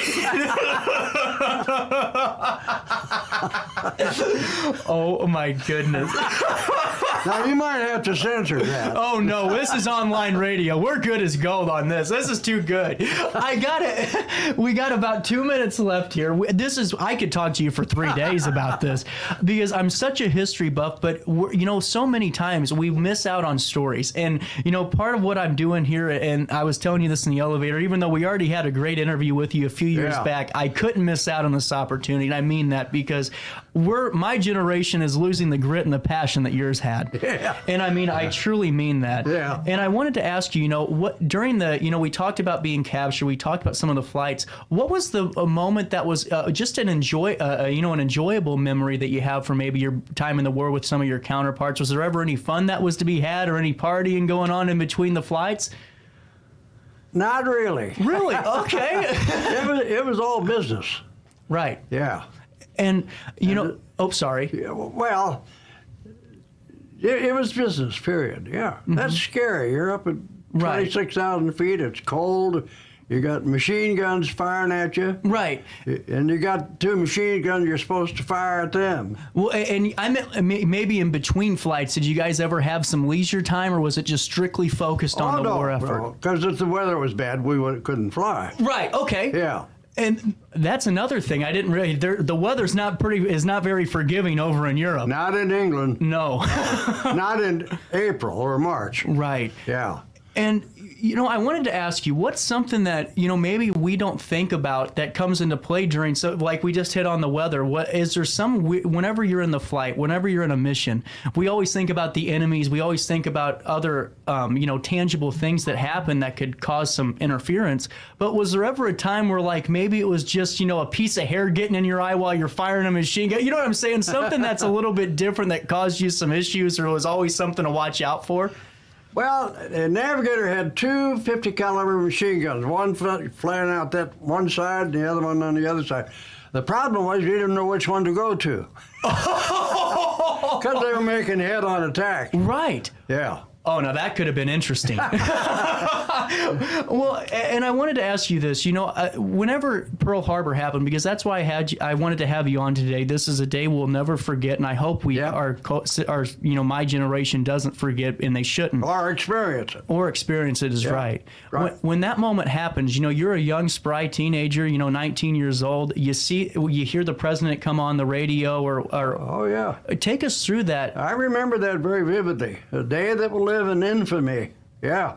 And take us through that. So where were you? Were you coming home from school? Were you working and heard it come over? I was going to St. Louis U at the time. Okay. Commuting. I was living in Alton. Yeah. And interesting times. And they make the man, and you turned out quite well. And I wanted to ask you, sir, I mean, there's no, you're as spry as ever, but you're creeping up. You're 90 in your 90s, right? Or 99. 99, and you're still practicing law. And counting. And counting. You aren't stopping anytime soon. I still expect to see you every morning when I come in for the show. Where do I knock on wood? It's all around us. And I want to ask you, sir, why is it that keeps you going? Not retiring, just still working hard, still doing what you can do. Well, I'm not working that hard. It appears that way, but it's not true. Yeah. But what's did you just like getting out and keeping moving? Is that Absolutely. What am I going to do? Watch TV? Exactly. Yeah. You're right. And I kind of figured that because I'm telling you, he walks faster than I do to get inside sometimes. And I don't play golf. That's the only bad habit I don't have. So what am I going to do? And that's incredible. And for younger generations, because we have a lot of kids that watch the show too, a lot of younger folk, what's something that we can do to kind of always, maybe not, highlight it as a day of joy, because December 7th really isn't a day of joy. It's a day of reflection. What's something that we can do in our generation to kind of remember some of the past heroes that fought in World War II because of Pearl Harbor, like yourself? What can that generation do? I have no idea, except, I don't know. That's a good question. I can't answer off the top of my head. I only ask one good question in an interview. That's all I got in me. But, Mr. Ryan, I really appreciate your time. His name is Bob. Mr. Ryan was my father. I appreciate that, Bob. And you're absolutely right. Is there anything that you'd like to get out of in this interview that I didn't hit on yet or highlight? Well, one of the experiences of prison camp was hunger. There was never enough to eat. And the United States, Britain, and Canada always sent food packages, and they were lifesavers, really. I couldn't even imagine it. Yeah. There's 2 things, hunger and apprehension.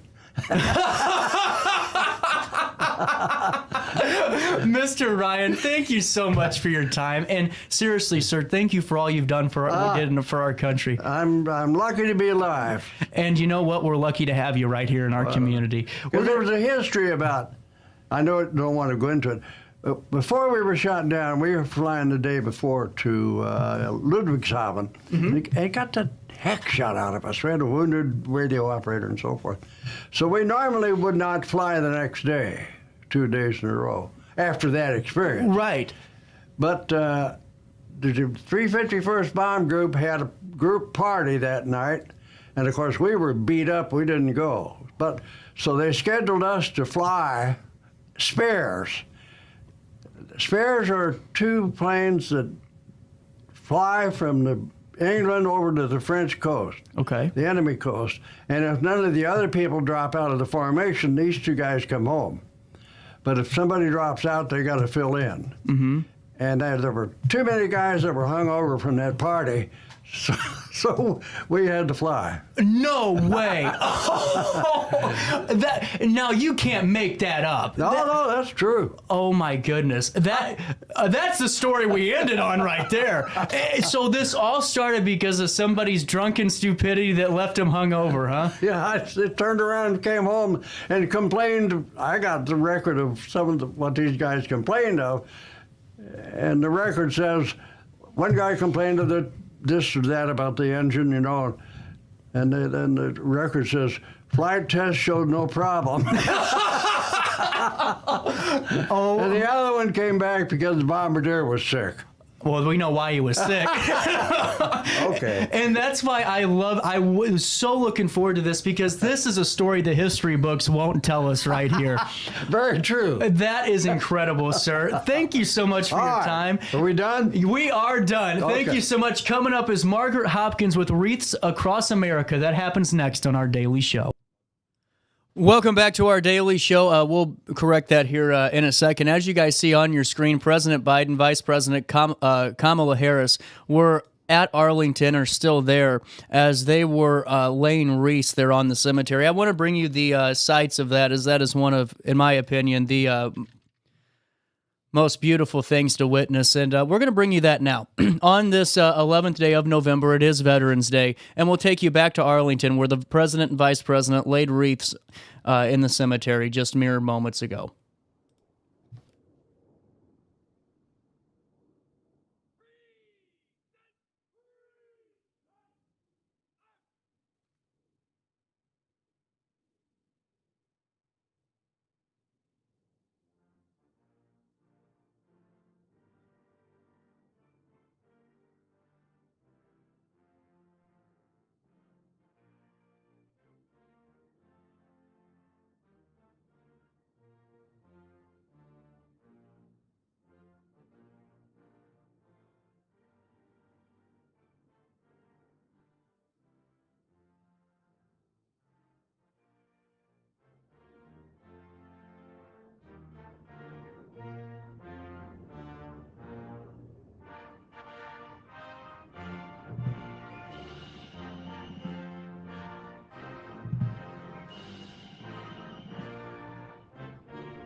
As you can see there, President Biden being handed the wreath now, and Vice President Kamala Harris standing right beside him, along with other figures there, as we're going to watch this for a couple of minutes.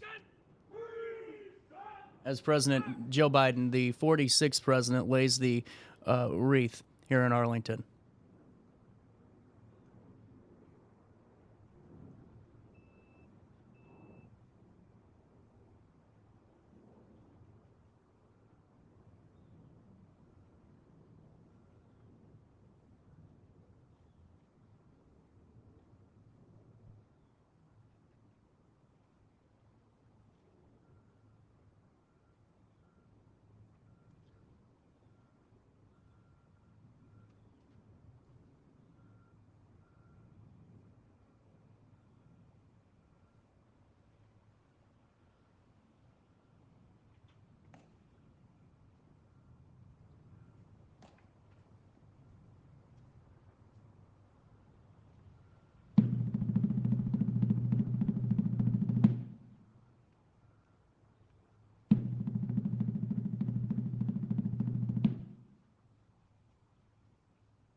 Life's better when you're under the American Family Insurance roof because they know your house is home base for their dreams. Whether it's a kid like me aiming for the big leagues, ready?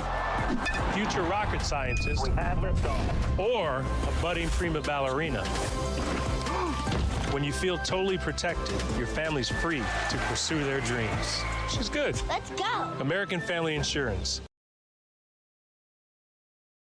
When life throws unexpected challenges your way, you need a versatile legal ally to protect you. Sean Lentz, with over 12 years of experience, is here to help you in a variety of avenues. From personal injury to criminal defense and even semi-truck accidents, Sean Lentz has your back. Don't wait for the justice that you deserve. Call 618-465-8000 and see how Sean can help you today. No matter the season, Play It Again Sports in Edwardsville has the gear the athletes need to get in the game. Whether you're shopping for the newest sports equipment or saving money on quality used gear, Play It Again Sports carries what you need to maximize performance to get the most out of every swing, kick, stroke, or shot. We'll even buy your used goods, paying cash on the spot. We carry all the gear for all the sports all year long. We're your hometown sporting goods store. Play It Again Sports, conveniently located at 4 Club Center Court in Edwardsville. Ready for fantastic deals? Head to Village Dispensary, where every day is a celebration. Start your week with 25% off dog walker pre-rolls on Monday. Tuesday, enjoy 25% off Divs gummies. On Wednesday, enjoy 30% off Nevada pens. On Thursday, it's 30% off CQ sodas, margaritas, and more. Friday, enjoy 3.5 grams of Megatron by NGW and Cronuts number 4 by Paul Bunyan for $25. Visit villagedispo.com and shop now. Picture This and More has been a trusted name in the Alton community for more than 30 years, with the last 3 being right here on Broadway. We specialize in quality framing at affordable prices. We also feature works by local artists because we're proud of our community. If you have valued treasures to display and preserve, we're sure to have the perfect fit with our large selection of custom framing and display options. Whatever color, shape, or size, Picture This and More has the look you need. Stop by today and let us help you with your next project. Welcome back to our daily show. Well, you came and you gave without taking, but I sent you away, oh Mandy. Well, you kissed me and stopped me from shaking, and I need Welcome back. 10:44, a little bit of change on this Monday morning. It is Veterans Day, the 11th day of November, and we will bring you back to Arlington if we're still on the air by the time the president starts to address the nation on Veterans Day. I always like to bring you those sights and sounds, and it really just one of those things that I've always been interested in. I don't know if you guys are too much, but for me, that's always been the case. I love seeing those really important events and just seeing those ceremonies, and it brings, I think, so much more insight to the world of craziness that we, have around us. So if they're back on the air by the time in Washington and Arlington, we'll bring you that. I just touched base with Dustin with the Riverbend Patriots. He's out there with Tim Brown in Arlington Cemetery as we speak. I'm going to get them on next week if there's a chance, and we're going to talk about that experience. And we just heard it earlier this morning with Marcia, who was a part of that in Arlington, described it as one of the coldest days that she's ever been a part of, but also described it as one of those most beautiful, hair-raising moments and just a really cool thing. So best of luck to the Riverbend Patriots out there this next couple of days. Be safe on your travels. While we have time at 10:46, I wanted to fill you in on a few more things that are happening around the Riverbend because it is a busier Monday morning. Today, Governor Pritzker and the Illinois Department of Commerce and Economic Opportunity, the DCEO, announced a $2.3 million grant a $2.3 million in tourism funding through 2 grant programs. Got to be precise here. The Tourism Attractions Grant Program, about $1.7 million, and the Tourism Private Sector Grant Program, around $600,000. Eligible entries can apply for grants to develop and improve new and existing tourism attractions through the Tourism Attractions Grant Program, as well as grants to support and attract events and festivals through the Tourism Private Sector Grant Program in an effort to boost tourism across the state and welcome new visitors. Grantees will be selected through a competitive notice of funding opportunity, a NOFO process. The $1.7 million tourism grant program will provide funding for the development and the improvement of tourist attractions in Illinois, such as museums, recreation areas, amusement parks, and more. The goal of the program is to provide assistance for projects that increase the economic impact of tourism throughout Illinois by increasing visitation rates, boosting hotel occupancy, and increasing local hotel and sales tax revenue, along with other programs and measures. Additionally, the DCEO is allocating $600,000 through the Tourism Private Sector Grant Program, which provides funding to entities that attract, host, and develop new or enhanced events across festivals in Illinois. The grant opportunity is open for nonprofits, government entities, and for-profit institutions, along with local promotional groups, and as defined in state statute. Matching funds must be provided by private sector entities, which is the origin of the program's name. Grant funds can be used for a variety of purposes that support new, expanded, or enhanced events and festival, including advertising, marketing, transportation, building or equipment rental, receptions, banquets, registration, entertainment, and a whole lot more. To learn more about Illinois and to plan that Illinois getaway, GreatRiversAndRoutes.com. That's GreatRiversAndRoutes.com. We're going to bring you back to Arlington Cemetery as there are speeches being made now in this National Veterans Day observance. We'll take you there now to Arlington right here on RiverBender.com, and we'll come back and wrap up the show. So we're here today to honor them as well. I'm thinking of veteran family members like Angela Bell. Angela's son, Sean, served 20 years in the Army and died by suicide in 2021. Angela has dedicated her life to helping other families avoid that same devastation.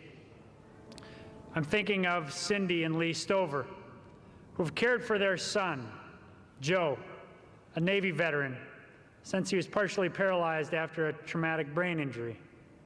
Cindy and Lee show that veteran caregivers are heroes too. I'm thinking of Danny Ingram, Marine veteran, husband to a fellow Marine, Staff Sergeant Eric Alva, the first Marine seriously injured in the Iraq War. Danny fights for all veterans and family members, saying that, like so many military spouses, I do what I can to be supportive of someone who's not only my love, but also my hero. I'm thinking of Ellen Gustafson, wife of an active duty Navy SEAL. Ellen brings together veterans and military family members to volunteer as poll workers, strengthening our nation and its democracy through public service. I'm thinking of Jeremy Hilton, Navy veteran and Air Force spouse. Jeremy has found a new mission, advocating for military children with special needs. And I'm thinking of family members like VA's Deputy Secretary Tanya Bradshaw, Army combat vet, spouse, daughter, granddaughter of combat veterans. An example of the shared family value of service that is so often passed down from one generation to another. Of course, we have another strong military family in attendance today. The surviving mother and father of Iraq combat vet, Major Bo Biden. President Biden and Dr. Biden have been unrelenting in their advocacy for veterans and their families. President Biden has spent his entire career fighting like hell for veterans, just as he charged me and my VA teammates to do 4 years ago. He has continuously demanded that VA deliver more care and more benefits to more vets than ever before. Mr. President, thank you for your no-nonsense, frequently personally delivered in unmistakable fashion, demand that VA take care of vets. Thank you for reminding us that we still have so much work to do. And thank you for always, always keeping the faith. With that, it is my great privilege and my profound honor to introduce the 46th President of the United States of America, Joe Biden.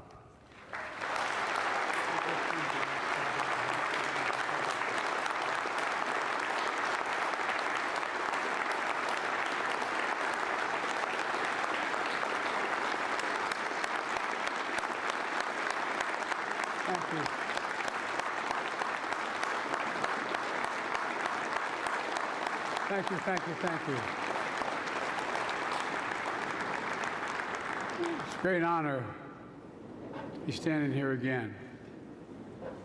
Over 160 years ago, during what would become his final days in office, President Abraham Lincoln addressed this nation, and he said, "Let us strive on to finish the work we're in, to bind up the nation's wounds, to care for him who shall have borne the battle."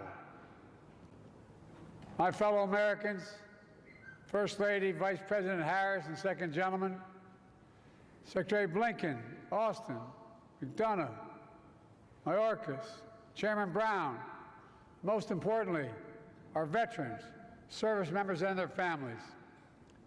I've said it many times before. I got in trouble for saying when I was a young senator, I said, we have many obligations, but only one truly sacred obligation. Sacred. To prepare those we send into harm's way and to care for them and their families when they return home and when they don't. It's an obligation, not based on party or politics, but on a promise that unites us all. And today, as we strive on to finish the work of our moment, to bind the nation's wounds once again, we commit and recommit to this sacred vow. This is the last time I will stand here at Arlington as Commander-in-Chief. It's been the greatest honor of my life to lead you, to serve you, to care for you, to defend you, just as you defended us, generation after generation after generation. You are the greatest fighting force, and this is not hyperbole, the finest fighting force in the history of the world. I'll never forget standing at Valley Forge, where our nation's first soldiers laid down their lives to deliver a nation where everyone is entitled to inalienable rights, life, liberty, pursuit of happiness. And I'll never forget walking the hills of Gettysburg, where thousands more shed their blood to make those words real. I'll never forget in Belleau Woods, visiting there to pay tribute to the heroes who stepped on that beach, or standing in the cliffs of Normandy 80 years after D-Day to honor the service members and veterans who literally saved the world with absolute heroism. Just standing there, you wonder how in God's name did they have the courage to do what they did. I'll never forget visiting bases in Korea, where America's sons and daughters answers a call to defend the people they had never met. Or paying my respects in Hanoi, where so many of our troops defended democracy, including my friend and once worked for me, Senator John McCain. I'll never forget my trips to Afghanistan and Iraq, where tour after tour, young men and women served and sacrificed to keep our nation safe. 4 presidents faced a decision after we had gotten bin Laden whether to end our longest war in history in Afghanistan. I was determined not to leave it to the 5th. Every day I still carry a card with me, my schedule every single day for the last 10 years. On the back of my schedule it says, U.S. daily troops in Afghanistan. U.S. troops died in Afghanistan as of today, 2,465. Troops wounded in Afghanistan, 20,769. U.S. troops, Iraq, died in Iraq, 4,620. Wounded in Iraq, 32,766. Ladies and gentlemen, this is my duty as president, but also as a parent. Like many of you, our son Beau Biden deployed to Iraq for a year with the Delaware National Guard. I still remember the day he asked me to pin his bars on him. He stood ramrod straight. How proud Jill and I and our entire family felt. Like so many of you, we also remember how hard it was when he was deployed. Empty seats at the dinner table, missed holidays and birthdays, prayers of hope and worry, repeated every morning and every night. Just as we ask everything of our veterans, we ask everything of their families. The English poet John Milton wrote, and I quote, "They also serve who only stand and wait, as so many of you have." So for all the military families, to all those with a loved one still missing or unaccounted for, to all Americans grieving the loss of a loved one who wore the uniform, Jill and I want you to know we see you, we thank you, and we'll never stop working to meet our sacred obligation to you and your families. Jill and I, Doug and Kamala, our entire administration, are proud of our work over the past 4 years. Together we passed more than 30 bipartisan laws to support our veterans and their families, caregivers and survivors. We brought veterans' homelessness down to a record low. We delivered more benefits to more veterans than ever before in VA history. We've invested record resources to reduce the scourge of veteran suicide. We took action to protect veterans from scams, because no veteran should be defrauded by those they defended. All these actions are vital, but I'm particularly proud of finally passing the PACT Act.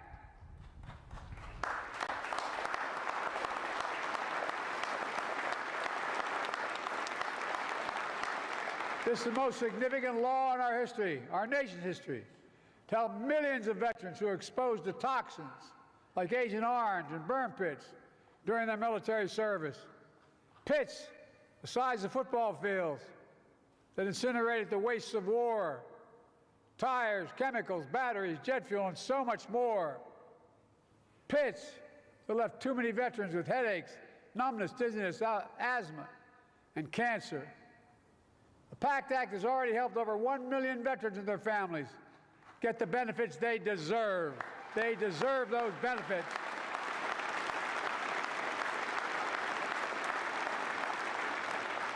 Today, I'm proud to announce that the VA will expand the number of cancers covered under the PACT Act. And to all veterans who served at K2 Air Base in Uzbekistan, constantly surrounded by toxins, we want to honor you. We want to have your back, just like we did in Agent Orange, just like we're going to rule to make sure you don't have to prove your illness as a consequence of your service, which is often too hard to do.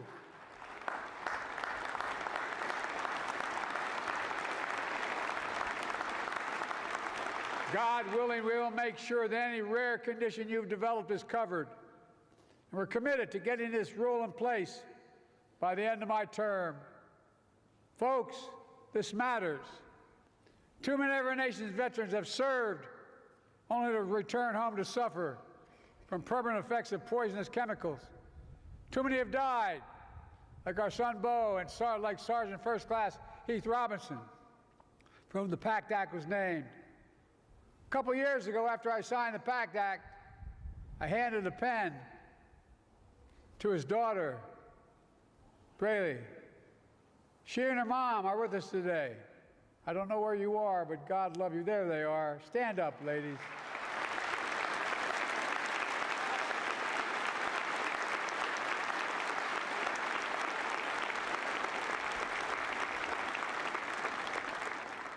And give me a word, I mean this, I'll never forget. After I handed the signing pen, that beautiful young lady who lost her whole world, she held the pen in her hand. Then she looked at me and she said, "Thank you. Thank you for my daddy. God love you, honey. God love you." But I don't think she was just thanking me. She was thanking all of you here, all of us. Everyone who fought hard and came together to keep our promise to our veterans, to keep the faith. My fellow Americans, we stand here today. We think about all that our veterans have given to our nation, serving and sacrificing in uniform, just as they serve and sacrifice here at home, as educators, firefighters, law enforcement officers, construction workers, entrepreneurs, business leaders, doctors, nurses, elected leaders, and so much more. And just as they routinely put aside differences to work together, this is the moment. This is the moment to come together as a nation, to keep faith in each other. The world is dependent on each of you and all of us, all of you, to keep honoring the women and the men and the families who have borne the battle, to keep protecting everything they fought for, to keep striving to heal our nation's wounds, to keep perfecting our union. We're the only nation in the world built on an idea. Every other nation is based on things like geography, ethnicity, religion. But we're the only nation, the only in the world, built on an idea. And that idea is we're all created equal, deserve to be created equal throughout our lives. We haven't lived up to it every time, but we've never walked away from it. Even when it's hard, especially when it's hard. And today, standing together to honor those Americans who have dared all, risked all, and given all to our nation, we must say clearly, we never will give up. God bless our veterans and their families. And may God protect our troops today and always. God love you. Thank you so much. Welcome back as we're wrapping up our Veterans Day coverage here on RiverBender.com. As you saw, President Joe Biden giving his final speech in Arlington during President's Day. And always something we like to do is to bring you that kind of national focus, as you'll see this in your feeds later on. But we had a cancellation and figured this would be the most appropriate thing to do on this Veterans Day, and we'll do that as the calendar turns all over to 2025. President Biden was, giving his speech in Arlington, but we had a great show with Wreaths Across America and just some great guests along the way, Tom Sneely and company too. So I'm out of time. I'll see you tomorrow for more of our daily show. Until then, one last thing for you to do, and that's just try your best, as always, to stay out of jail.